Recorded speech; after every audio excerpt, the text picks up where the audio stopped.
Duelist bringing you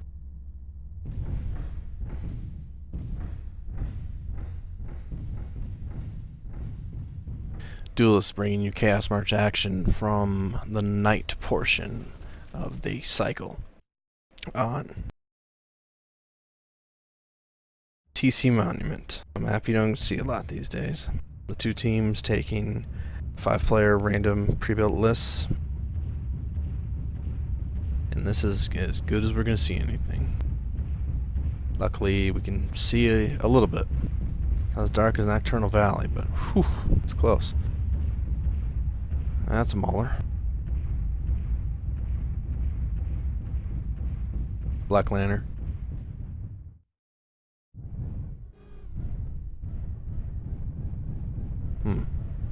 Osiris.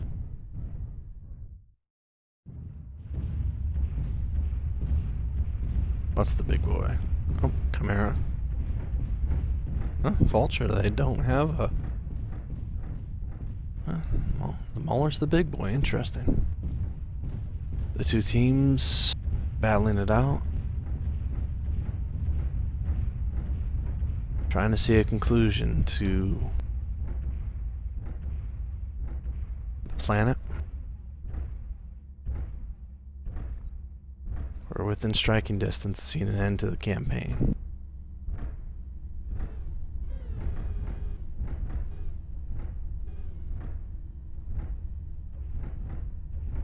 This is map 4.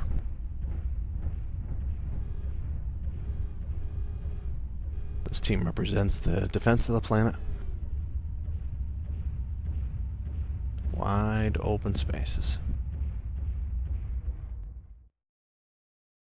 Whew, wow, they're sending Marius way out here.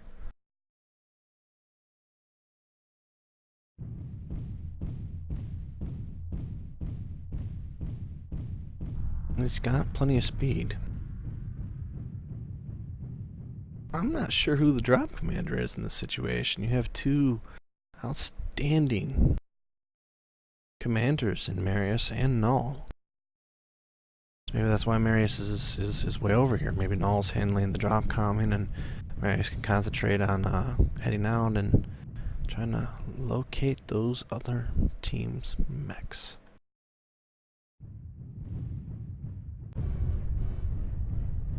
Serpentis and an Uller.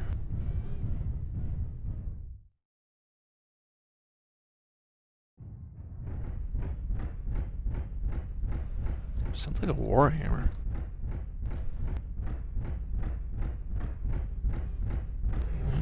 Call it Loki for now.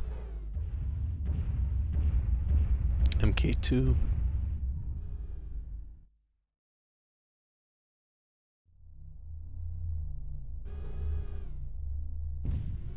Bushwhacker.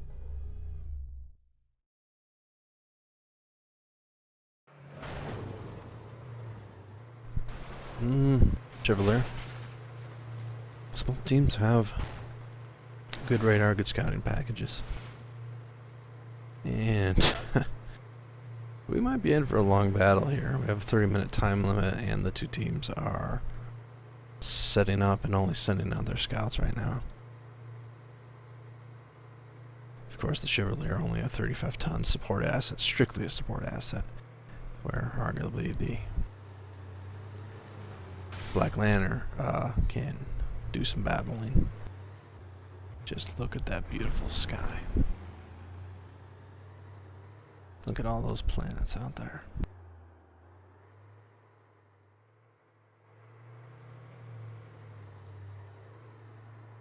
Chevys, even with mask, should be slightly faster than the Black Lantern, so if they run into each other, the Chevy should be able to get away. Albeit it's going to take a while to get away because the speed's pretty close. Sometimes on a map like this, especially when you can't see, you have a lot of freedom to move around. You turn your radar off, you can disappear into the night. This is a day-night cycle, so if this match goes on long enough, certainly can bring the sun up and reveal that well-hidden spot that you never looked. Fiber taking in the sights.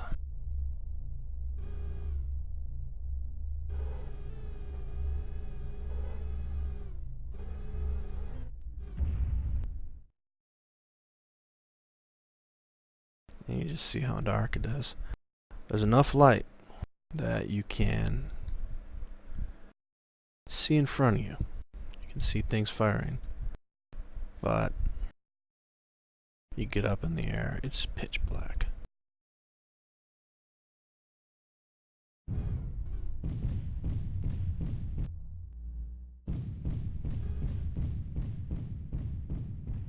Looks like the attacking force is on the move.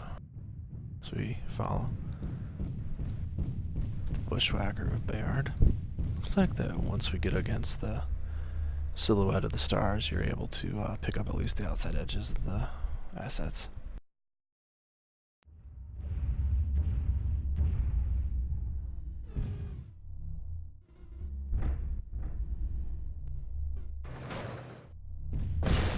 Marius under fire, so he knows where the defense force is at, and he is going to haul out of there.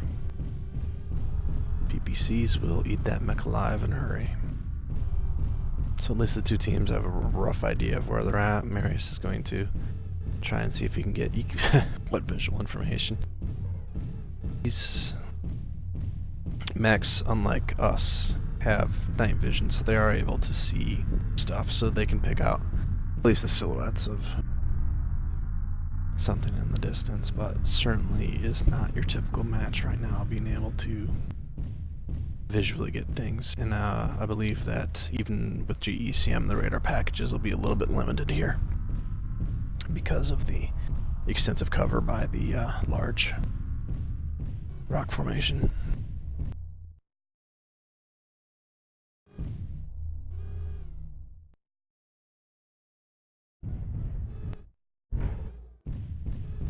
Yep, the defense force is... The attack force is repositioning a bit. The defense force now attempts to send in their scout.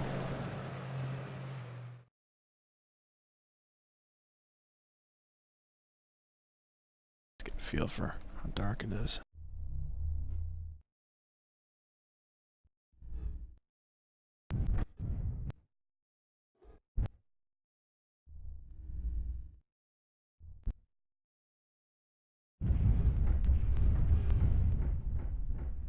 Look at that light. This is the center base. Sure, you can see, but if the other team picks them up, it'll be easy to distinguish details. As the attacking force is definitely heavily on the move now.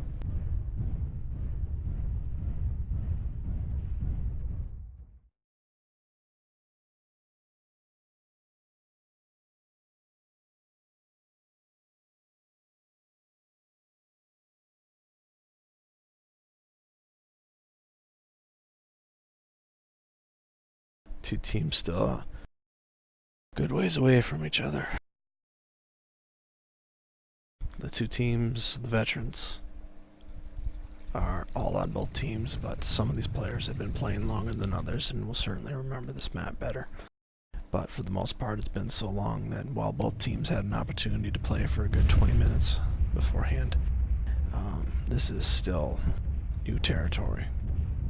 So the movements might be a little bit different than on a map that the two teams have played heavily recently. Would have a intricate knowledge of.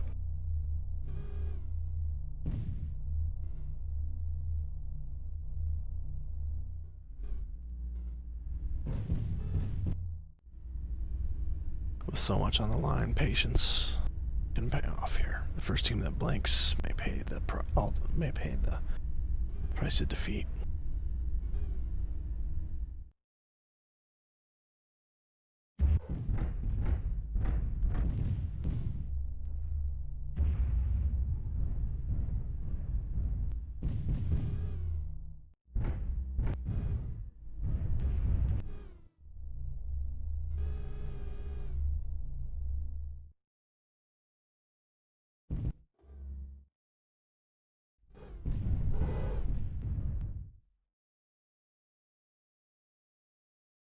So far it seems that the attacking force is more willing to move around a bit.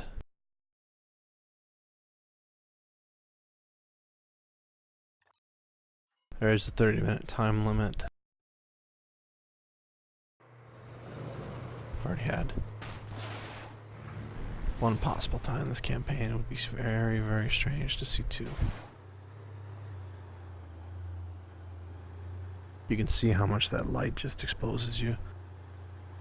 It's a pretty long cycle. Both teams could possibly be waiting for daybreak.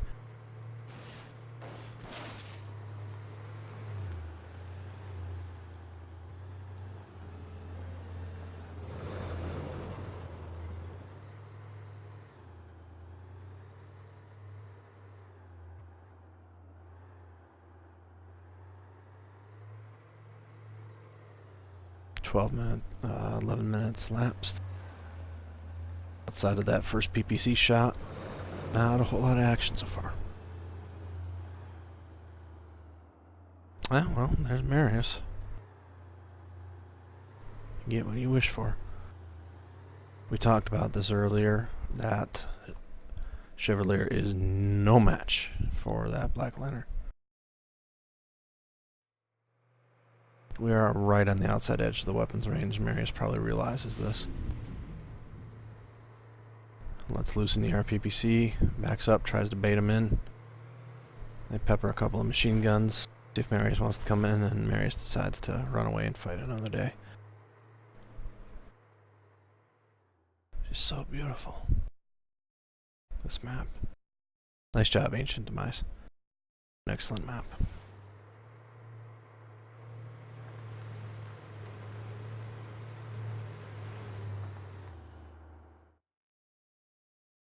Now Marius trying to pull the Mechwarrior in the range. Daybreak. Can't hide anymore. Quick transition. This will completely change the atmosphere and tactics.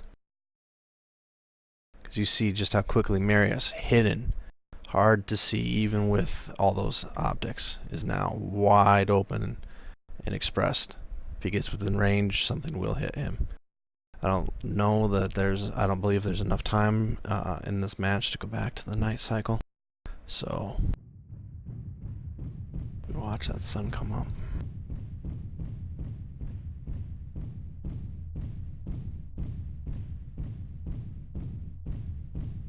Good morning, living legends.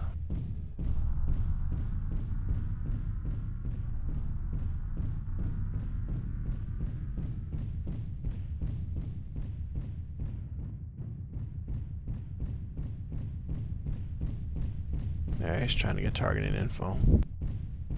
See the dust he's knocking up.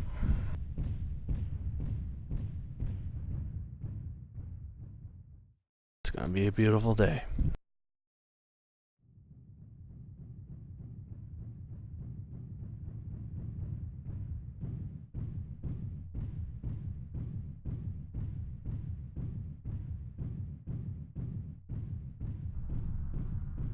Even machine guns with their 1600 meters carrier, not enough. Marius has seen enough. He's gonna back up a bit. Get a look.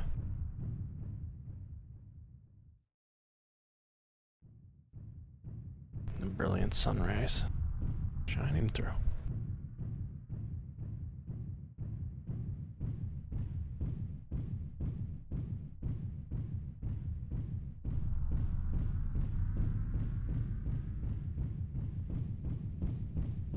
That sound you hear is the mask. Temporarily allows the mech to greatly increase its speed.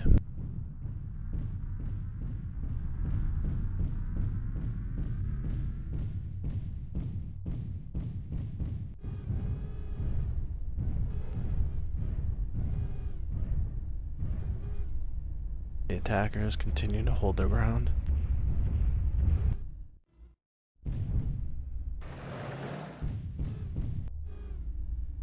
As do the defenders, just waiting for one team to lose patience and move up. The mighty Mauler, in its element here. Long-range missiles, long-range guns. waiting to bear down anything that dares cross that path. Interesting. The defenders are moving up a bit.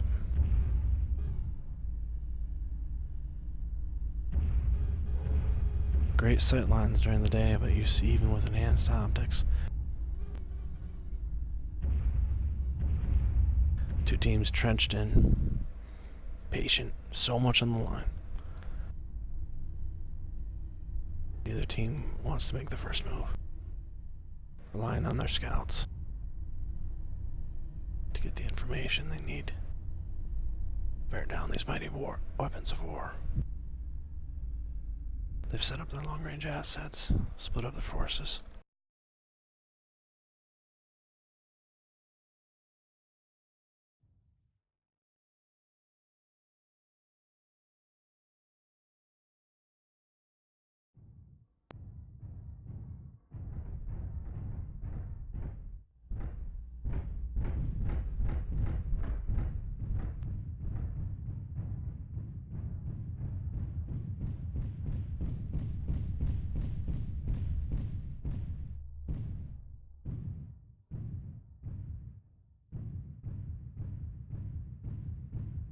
These two teams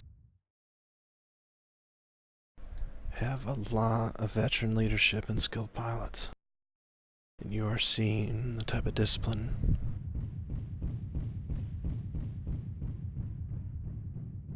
on display as they split out their forces wide, trusting each pilot to do their job. Vic Viper moving over here, dash fire.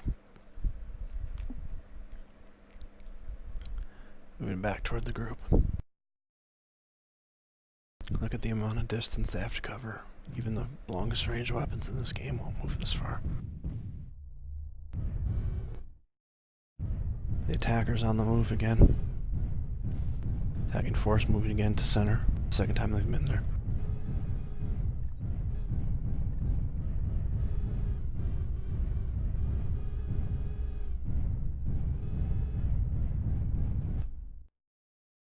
Some good cover there. Large map. Let's just see how far apart these teams are.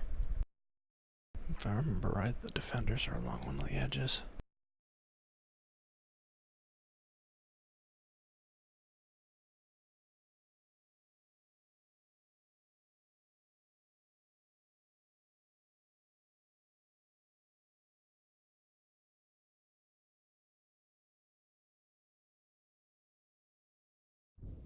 Mary is continuing to move under fire. Again, the Chevalier versus the Black Lantern. 30 tons. Nearly. 20 tons between those two. And yet that Chevalier pilot is confident in his skills to be able to hit and run. Missiles away. How far these things have to travel to hit that thing. If he doesn't die, he's going to be pretty heavily damaged. Trying to get away. A second salvo. His skill. Good job, Grog. Trying to provide the radar information, but trying to stay in cover. A third salvo of missiles. These are an excellent job in that car. Having gotten the information he needs, he is going to hightail it back to his team.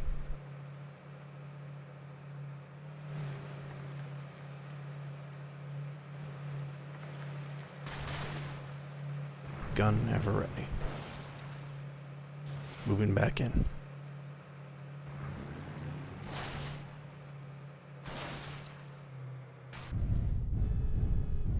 The information they needed secured.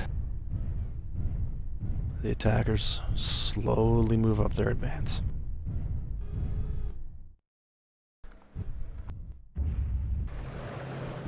The defenders continue to rely on Marius to track information.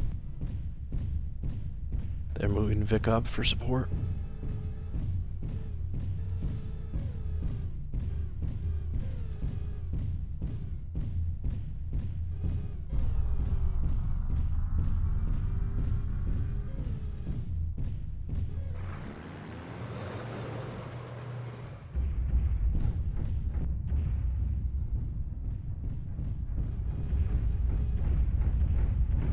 The attacking force continues to slowly advance.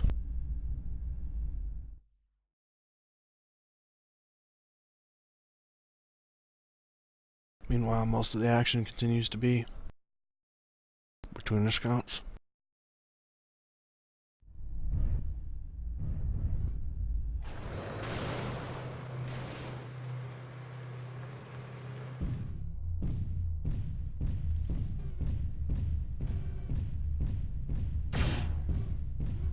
Defenders now moving up a bit.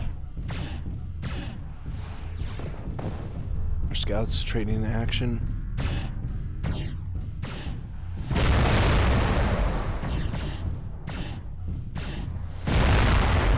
He's being led to where Grog wants him to go.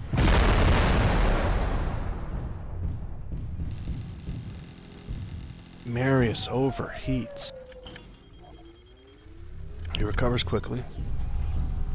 That'll cause some damage. See the smoke coming off his mech. Missiles away on Grog. Does he survive? Yes. Vic Viper moves up to support Marius. They now move back. As their support continues to stand by. The attacking force getting antsy. Wanting to shoot something, wanting to support their teammate.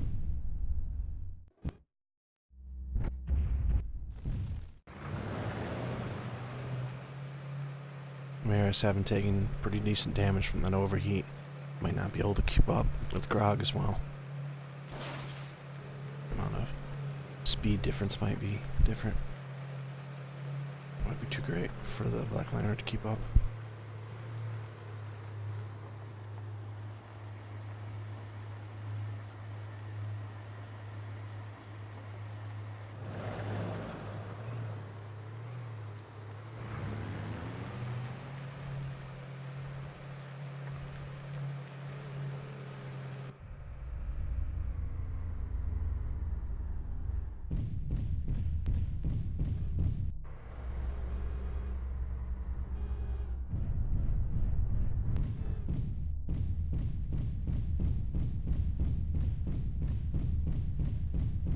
As we approach 6 minutes left, the teams will have to decide if they want to go and risk the tie or move into range and see what happens.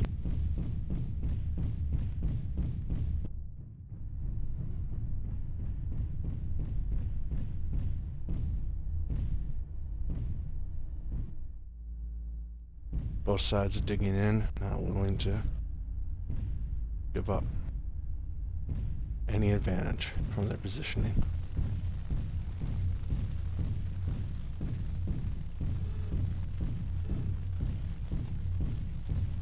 Marius is back, heavily damaged. His engine does seem to be still at full power.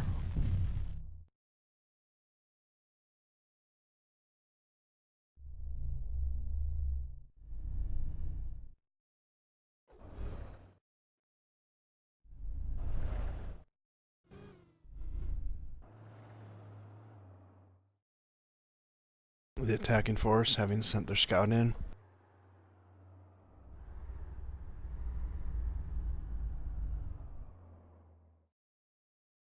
seem to have pulled their bushwhacker. There's Bayard.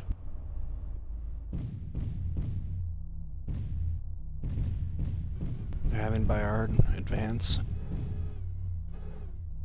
perhaps to get some visual information. Perhaps the Chevalier is too damaged for it to go off on its own. Bayard now elevated above his group.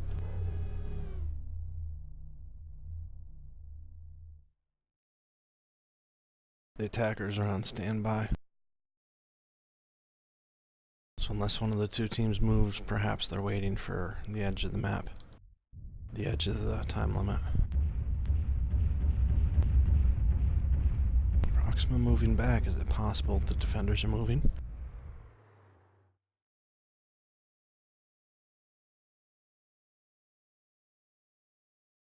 Two teams separated by a good kilometer, if not further out. Maybe 2 kilometers. Null trying to make the decision about whether to go or not to go.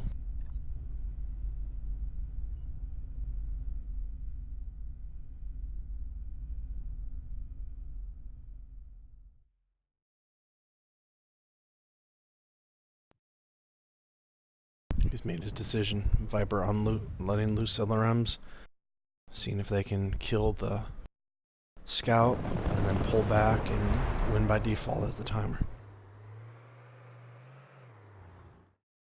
Two teams trading machine gun fire.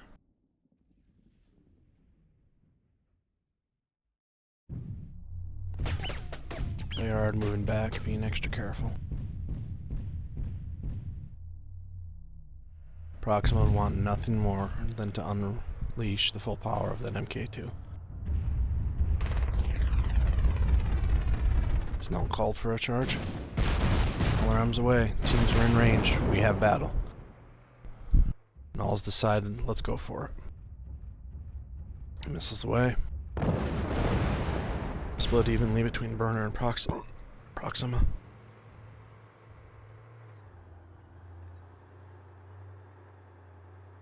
My calculations are correct. 2 minutes remain. I'll let him play it out.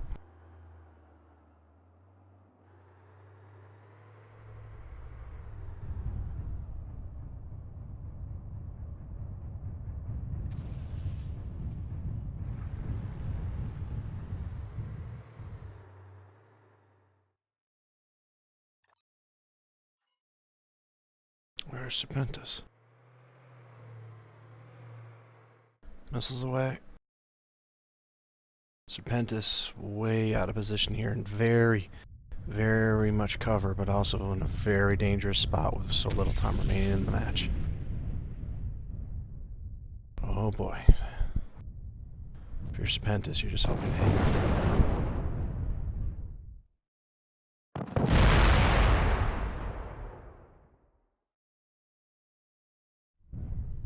His team trying to provide him as much covering fire as they can. Minute and 30 left. The first thing that dies just may ultimately end up deciding this map. The two teams separating distance now. Perhaps having collectively made the decision by both of their commanders. Live to fight another day.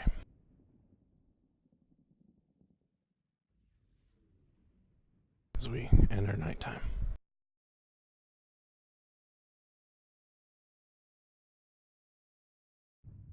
The day ends.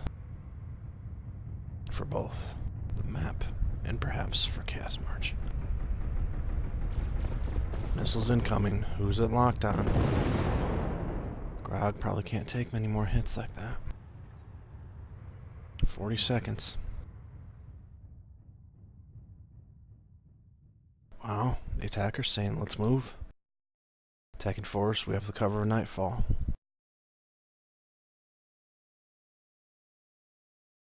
The MK2, a fast assault mech at 64. The two teams moving, let's see what happens.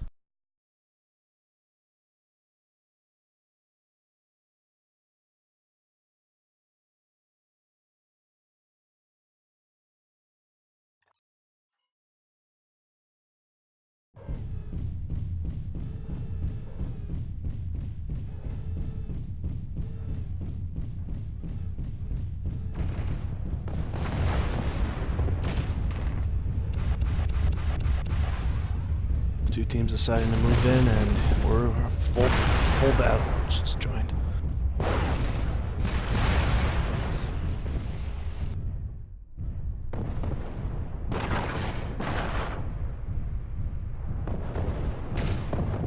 Focusing everything I have on Null. He goes down. Did he do enough damage?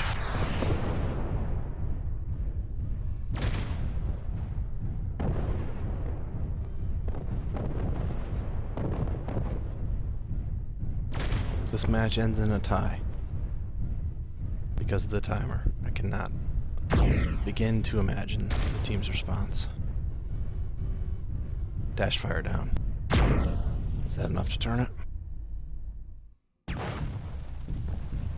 There's some damage to the punishment. There it goes.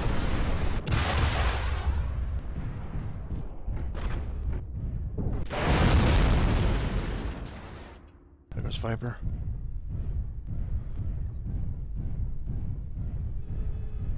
Only red remains. User joined your channel. God damn, that's disgusting. Spilled like goth and hard in the corner. As red sits by, we see the nighttime shadows fall once more. Outnumbered as much as he may, red will never back down from the fight. Sets up his positioning, and will carry on.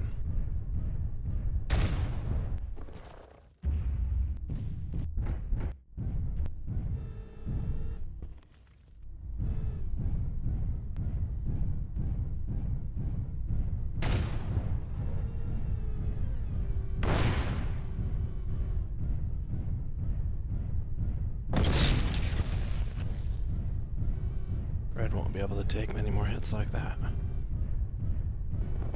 No, he won't.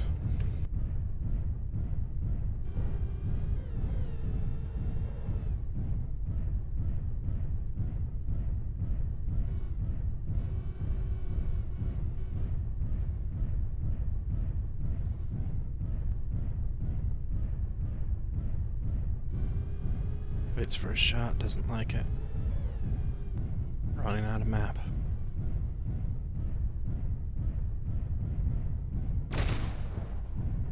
And that's another course in there. PPC following.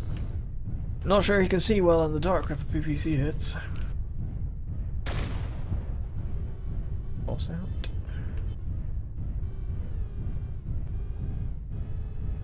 Red being cautious with his shots. Only so much ammo on that little mech.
They will not be happy to find out the match was a tie because time ran out. How? He was one asset and there's two of them, wasn't there?